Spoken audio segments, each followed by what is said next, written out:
And so, welcome to the final conclusion of the match, best of 3, Granblue versus Angel Feather. Randy playing as Granblue and Matthew as Angel Feather. This is the last game that we will feature for Block 6. Do look out for our deck reviews though, that we will introduce in the future. So right here, I'm just gonna make a reminder to everyone out there that this commentary is live.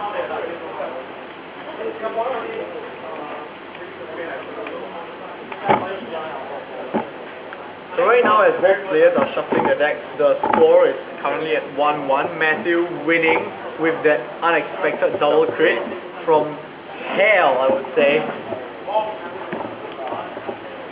It was a side turner there.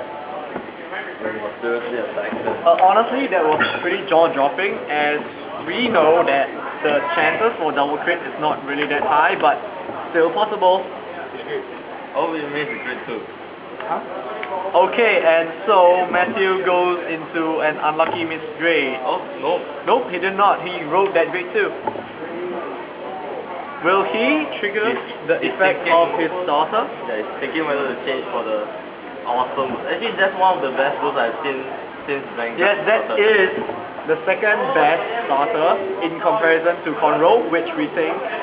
Actually, Conroe and Vangods are, in our opinion, the best starters in the game, but this starter is not bad either.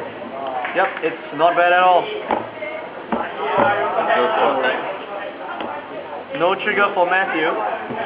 Nope. So Randy rides into Skeleton Warrior. Two Skeleton Warriors.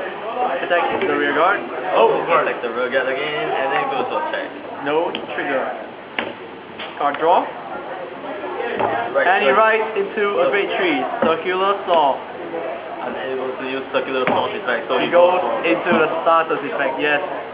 Oh boy, he checks to a great tree. Oh, and there is a great tree executioner for him. It's actually one of the better rearguard great trees that come on this pack. Yes, in our opinion, since Angel Feather actually has so many builds, we personally think that Circular Saw and Executioner works much more consistent and well in comparison to its Persona Blast counterpart, and in our opinion, any card that requires a Persona Blast is not really that consistent, even though the advantage that they generate is significant enough for people to consider putting it in. Because they have to hit it.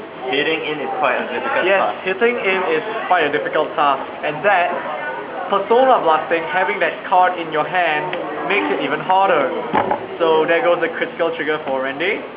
So for Randy attack to the rear guard. So 10k guard.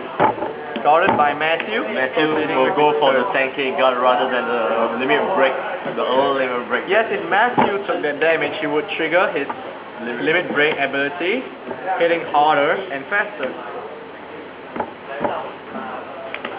Now no guard from Randy, which results in no trigger for either player, and goes for the 5k guard.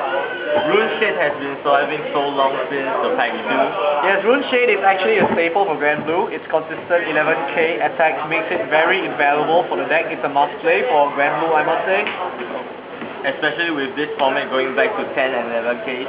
Yes, especially with this format going back to 10 and 11k. Even though you're fighting against a 13k Vanguard, that extra 1k on... makes a very big difference. Yes, that makes a very big difference on hitting 10k on the 13k Vanguard. So right now, players are going into the late game with Matthew on 5 and Randy on 4. It's still the right phrase for Matthew, is thinking of the override. Now, overriding into the Circular Saw would provide him that advantage that he might need to get from that 3k in his hand, so he goes into a heal trigger to boost his Executioner for a turn before he returns to the deck. Hits into Rune Shade. 5k guard by Randy. And with that limit break trigger, it's 23k, but goes into a nullify by Randy. No trigger for Matthew.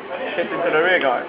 Oh, and so there goes the heal trigger back into the deck. It's another Los Angeles Mega 50. Yes, it's a lozenge Vangods, but honestly, I think that the advantage generated by the circular saw could have been better used on another unit, which might stay on the field.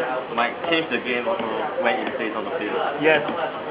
Oh, and a double trigger for Randy, a crit and a draw, 20k guard on Matthew. Can he guard? Quite a heavy. Matthew goes into the nullify. Oh, throws away the executioner. I would say that this game is very, very close, being 5 and 4 damage, both decks running excessive amounts of crit, I must say. The triggers are good on both of them. And there you have it, a heal trigger that he shoveled back into the deck. It seems that I was wrong all the while. That heal trigger did indeed come back and hit Randy in the face. And counterblast 2 by Randy. Okay, so we have a small mistake there by Matthew. He did not hit the Vanguard first with that executioner, and now he was unable to hit anything on the field, therefore saving Randy that extra 5k guard, which might prove valuable in the later game. Randy goes for the twin drive.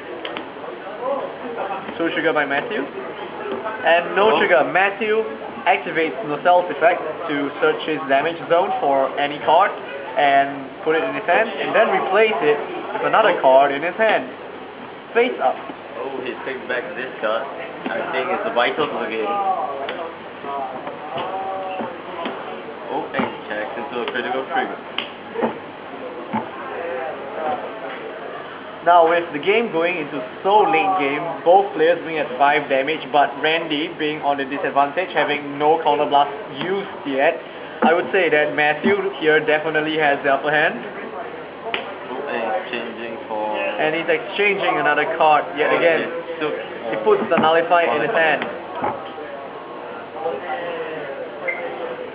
2 trigger. Check 1. Critical trigger. Now where will that trigger go It's to? a very heavy decision we have here, and he put it to the executioner. Yes, he put it to the executioner. Oh, okay, no more. And so both sides require 5 and a 10. 5 and 10k guard, yes. Now Randy's turn. Now will Randy override into, yes he does, going into that counterblast 2 for that extra advantage added on. What will he call back? Oh, called back the Skeleton Warrior. Moving it up. Superior guard. Yes, that 10k guard might prove valuable for him this turn. And he goes for nullified by Matthew. Double grade 2. No trigger luck for Randy here. This might be a game changer without any triggers in the hand. Now without any triggers, will Randy survive the onslaught coming from Matthew? Honestly, I doubt it, but there is still a chance. As you know, anything happens in Vanguard. Anything. Especially those last minute heals, I hate them. Oh, and that's a critical trigger for Matthew. I would think that this is the game ender right here. Oh, it goes on 5k guard by Randy. And it is proven that extra 5k from the superior guard does make the difference for Randy. Moving up to 11k and then going to attack. This would be Randy's final gambit, I assume. And goes to the trigger. Totally no trigger for Randy. So I think that was the game decider. Yes, I would say that was the game decider right there. Now moving on to Matthew's turn. Will he end the game? He chose 2 cards for that. So it's final turn for Matthew. Oh, he summoned a vanilla. Will he call down a boost for that executioner?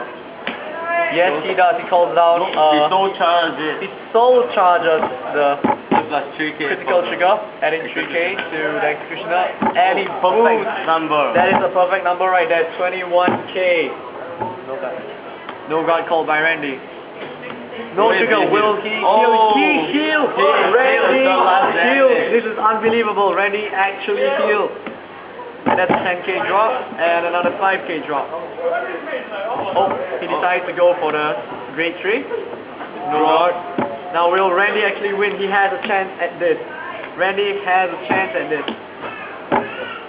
Now what is Randy doing? Randy, I think you put the wrong card there. I assume that you want to put the rune shade. Yeah, correct. Big mistake there by Randy, calling down the trigger. That's what. Oh, it's a one trigger. It's a one trigger pass. And That Randy already changes to the changes. double critical trigger. Oh, this is it- what I'm talking about, guys. That last minute heal. changes That last with minute the heal. I would say this is a steal. very good game. Good game. This is Randy's win, Granblue 2 to Angel Feather 1. Really, really good game. Last minute heal by Randy and a double crit finisher. And so this concludes the best out of 3, Granblue vs Angel Feather. Granblue Hope you guys stay tuned for our deck review. And thank you for watching.